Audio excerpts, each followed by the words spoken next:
الصلاة والسلام على سيد الأنبياء والمرسلين أما بعد فأعوذ بالله من الشيطان الرجيم بسم الله الرحمن الرحيم وَإِذْ يَمْكُرُ بِكَ الَّذِينَ كَفَرُوا لِيُثْبِتُوكَ أَوْ يَقْتُلُوكَ أَوْ يُخْرِجُوكَ وَيَمْكُرُونَ وَيَمْكُرُ اللَّهُ وَاللَّهُ خَيْرُ الْمَاكِرِينَ صدق اللہ مولانا العلی العظیم۔ حمد و صلاۃ کے بعد تمام معزز سامعین و حاضرین گرامی، السلام علیکم ورحمۃ اللہ وبرکاتہ۔ حضرات ذی وقار،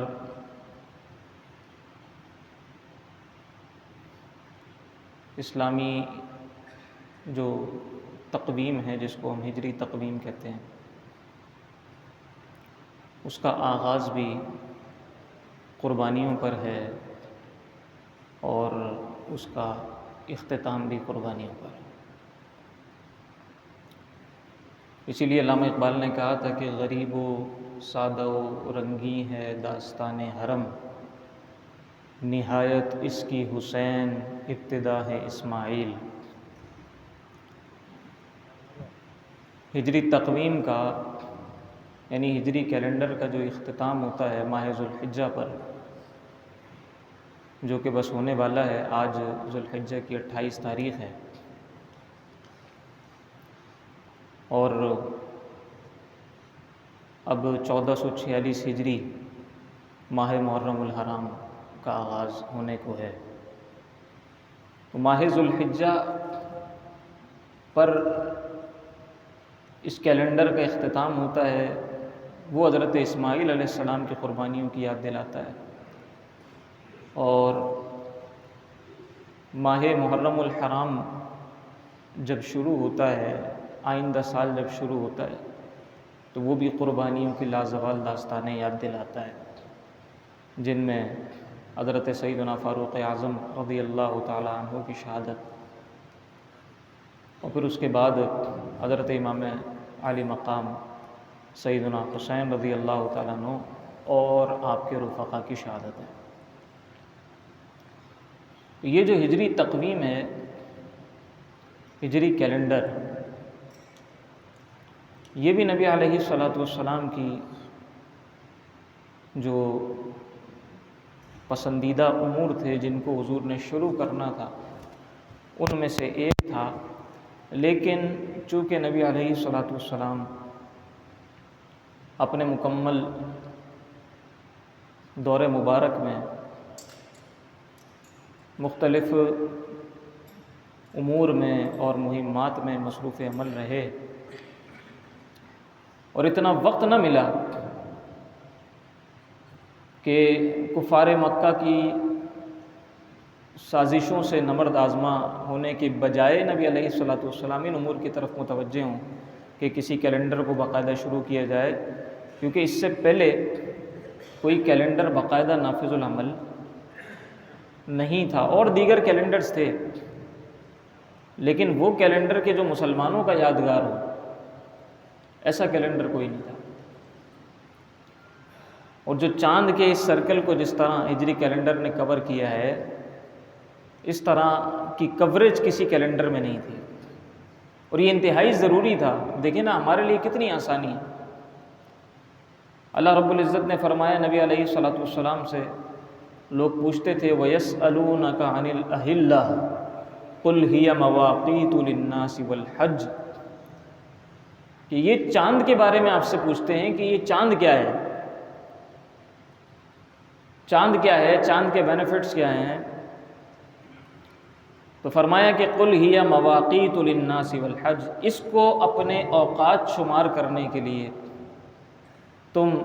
دیکھو، خصوصاً حج کے اوقات کے لیے یہ بہت اہم ہے۔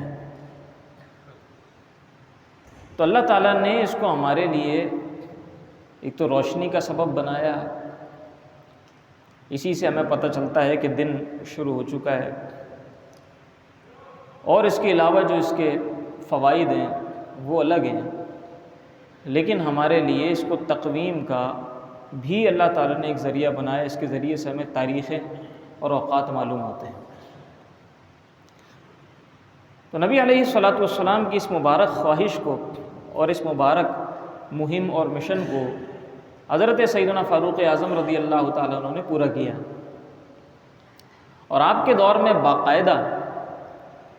اس کیلنڈر کا آغاز کیا گیا، اس کی اشاعت کی گئی، آپ نے باقاعدہ اس کو ترتیب دیا،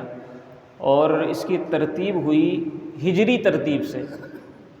اسی لیے اس کو ہجری کیلنڈر کہتے ہیں، یعنی نبی علیہ الصلاۃ والسلام کی ہجرت مبارکہ سے اس کا آغاز ہے۔ اس لیے کہ ہجرت مبارکہ کا واقعہ اتنا بڑا واقعہ تھا کہ جو کفار اور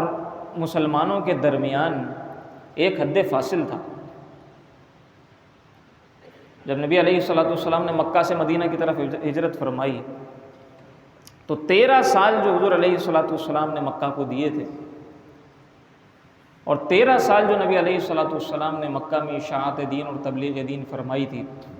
اب ایک نیا دور شروع ہونے والا تھا، اللہ تعالیٰ نے ہجرت کا حکم دے دیا۔ اور جب نبی علیہ الصلاۃ والسلام مکہ سے ہجرت فرما رہے تھے تو بار بار مڑ کر شہر مکہ کو آپ دیکھا کرتے تھے، اور آپ کہا کرتے تھے کہ اے شہر مکہ، میں تجھ سے بہت محبت کرتا ہوں، اگر یہ قوم مجھے یہاں سے نہ نکالتی تو میں تجھے چھوڑ کر نہ جاتا۔ قرآن کریم میں اللہ رب العزت نے اسی طرف اشارہ فرمایا، وَإِذْ يَمْكُرُ بِكَ الَّذِينَ كَفَرُوا لِيُثْبِتُوكَ أَوْ يَقْتُلُوكَ أَوْ يُخْرِجُوكَ، کہ جب یہ کفار پلاننگ کر رہے تھے کہ یہ آپ کو یا تو قید کر دیں، بند کر دیں، یا قتل کر دیں، شہید کر دیں، یا پھر آپ کو یہاں سے نکال دیں، وَيَمْكُرُونَ وَيَمْكُرُ اللَّهُ وَاللَّهُ خَيْرُ الْمَاكِرِينَ، ایک پلاننگ یہ کر رہے تھے، اور اللہ تعالیٰ کی جو خفیہ تدبیر تھی وہ بھی اپنی جگہ موجود تھی، اور فرمایا کہ واللہ خیر الماکرین، اللہ تعالیٰ بہترین مدبر ہے، بہترین تدبیر فرمانے والا۔ اللہ کی تدبیر کے آگے کسی کی تدبیر نہیں چلتی ہے، اسی لیے کہتے ہیں کہ اللہ تعالیٰ کی خفیہ تدبیر سے ڈرنا چاہیے۔ بعض لوگ ہوتے ہیں نا، ذرا عمل کی توفیق عطا ہو جائے تو وہ اپنے آپ کو نہ جانے کتنا بڑا ولی اللہ اور کتنا بڑا صوفی باصفا سمجھنے لگتے ہیں۔ تو علماء فرماتے ہیں کہ اللہ کی خفیہ تدبیر سے ڈرنا چاہیے۔ ہمیں نہیں معلوم کہ اللہ نے ہمارے لیے کیا تدبیر فرمائی ہوئی ہے اور ہمارے مقدر میں کیا ہے۔ بہرکیف تو اللہ تعالیٰ کی خفیہ تدبیر یہ تھی کہ نبی علیہ الصلاۃ والسلام ہجرت کر جائیں، اور پھر وہاں مدینہ کے اندر جو دین کی سربلندی ہوئی، اور پھر جس طرح لوگ ہلکا بگوش اسلام ہوئے، یہ اللہ تعالیٰ کی خفیہ تدبیر کا ایک منظرنامہ تھا۔ اللہ تعالیٰ نے ہجرت کا حکم دیا، نبی علیہ الصلاۃ والسلام نے اپنے بستر پر حضرت علی کو سلایا اور کہا کہ اے علی،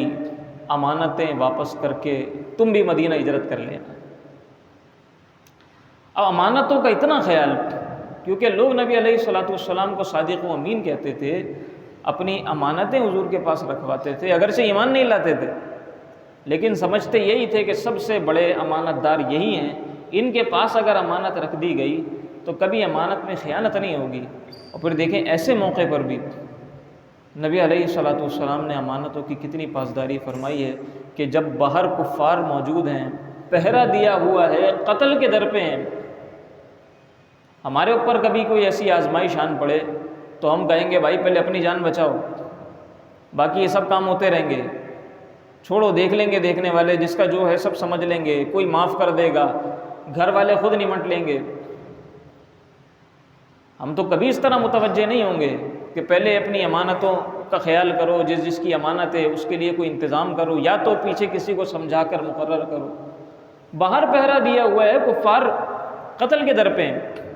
لیکن نبی علیہ الصلاۃ والسلام کو امانتوں کا خیال ہے۔ یہاں لوگ کتنی کتنی امانتیں دبا کر بیٹھ جاتے ہیں، کتنا کتنا مال کھا کر بیٹھ جاتے ہیں اور ڈکار بھی نہیں مارتے۔ خود کو یاد ہوتا ہے لیکن اہل ایسے بھولے بسرے بن جاتے ہیں کہ جیسے کچھ ہوا ہی نہیں، اور کوئی پوچھے تو ٹال مٹول سے کام لیتے ہیں۔ تو ایسے میں خود کو جب ہم حضور کا امتی کہتے ہیں تو ٹھیک ہے ہم حضور کی امت ہیں، لیکن ہمارا عمل حضور علیہ الصلوۃ والسلام کی سیرت سے بہت مختلف ہے۔ امانتوں کی پاسداری انتہائی اہم ہے۔ تو نبی علیہ الصلوۃ والسلام نے حضرت علی کو سلایا، حضرت علی کرم اللہ تعالیٰ وجہہ الکریم کی آپ اس نیند پر قربان جائیے کہ جو حضور کے بستر پر آپ کو آئی۔ آپ کہتے ہیں کہ اس سے پہلے میں کبھی اتنا سکون سے نہیں سویا جتنا میں اس ہجرت کی رات سویا۔ ایک تو حضور کا بستر، اور پھر دوسرا نبی علیہ الصلوۃ والسلام نے جب یہ کہہ دیا تھا کہ تم امانتیں لوٹا کر مدینہ ہجرت کرنا، تو کہتے ہیں کہ ویسے تو میں جب سوتا تھا مجھے یقین نہیں ہوتا تھا کہ صبح اٹھوں گا یا نہیں اٹھوں گا۔ جب اللہ کے رسول نے کہا کہ تم امانتیں لوٹا کر مدینہ ہجرت کرو گے تو کہا کہ اب مجھے یقین ہو گیا کہ آج کی رات مجھے موت بستر پر نہیں آئے گی، اور میں صبح اٹھوں گا امانتیں لوٹا کر مدینہ چلا جاؤں گا۔ وہاں سیدنا صدیق اکبر رضی اللہ تعالیٰ عنہ کو اللہ کے رسول نے اپنا رفیق سفر منتخب فرمایا اور آپ کے ساتھ سفر کا آغاز کیا۔ اور سفر میں جو کچھ ہوا آپ نے کئی بار سن رکھا ہوگا۔ سراقہ بن مالک جو کہ نبی علیہ الصلوۃ والسلام کو پکڑنے کے لیے آیا تھا، بعد میں پھر وہ مسلمان بھی ہوئے۔ سراقہ بن مالک نے سنا کفار نے یہ کہا کہ جو ان کو پکڑے گا ان کو ہم ایک دیت کے برابر تحفہ دیں گے، یعنی 100 اونٹ کے برابر ہم ان کو تحفہ دیں گے۔ سراقہ بن مالک کو خبر ملی، سراقہ بن مالک فوراً نبی علیہ الصلوۃ والسلام اور سیدنا صدیق اکبر رضی اللہ تعالیٰ عنہ کی تلاش میں نکلا۔ جب نبی علیہ الصلوۃ والسلام کے قریب پہنچا، اتنا قریب کہ نبی علیہ الصلوۃ والسلام کی تلاوت کی آواز سراقہ کے کانوں میں آنے لگی، دیکھا کہ سراقہ کا جو گھوڑا تھا وہ زمین کے اندر دھنس گیا اور پورا گھٹنوں تک زمین نے اس گھوڑے کو پکڑ لیا مضبوطی سے۔ اب سراقہ نبی علیہ الصلوۃ والسلام سے معافی مانگنے لگے، یا رسول اللہ مجھے معاف کر دیجئے، اے محمد مجھے معاف کر دیجئے، مجھ سے غلطی ہو گئی، میرے لیے امان لکھ دیجئے، مجھے امان دے دیجئے۔ نبی علیہ الصلوۃ والسلام نے فرمایا کہ میں تمہیں امان دیتا ہوں اس شرط پر کہ جب تم واپس جاؤ گے تو ہمارے بارے میں کسی کو نہیں بتاؤ گے۔ اللہ کے رسول نے پھر ساتھ میں ایک تحفہ بھی سراقہ کو دیا اور کہا کہ سراقہ میں دیکھ رہا ہوں کہ تمہارے ہاتھ میں کسریٰ کے کنگن پہنائے جا رہے ہیں۔ پھر بعد میں جب کسریٰ، قیصر و کسریٰ جو سپر پاورز تھیں، کوئی سوچ نہیں سکتا تھا کہ مسلمان کسریٰ کو فتح کریں گے۔ کسریٰ بعد میں فتح ہوا۔ حضرت سیدنا فاروق اعظم رضی اللہ تعالیٰ عنہ کے دور میں جب وہاں کے کنگن آئے، اس بادشاہ کے کنگن آئے، تو حضرت عمر فاروق رضی اللہ تعالیٰ عنہ نے سراقہ کو بلایا۔ یہ دیکھیں، یہ تھے امانت دار خلفاء، یہ تھے امانت دار لوگ۔ سراقہ کو بلایا نبی علیہ الصلوۃ والسلام کے اس فرمان کو پورا کرنے کے لیے،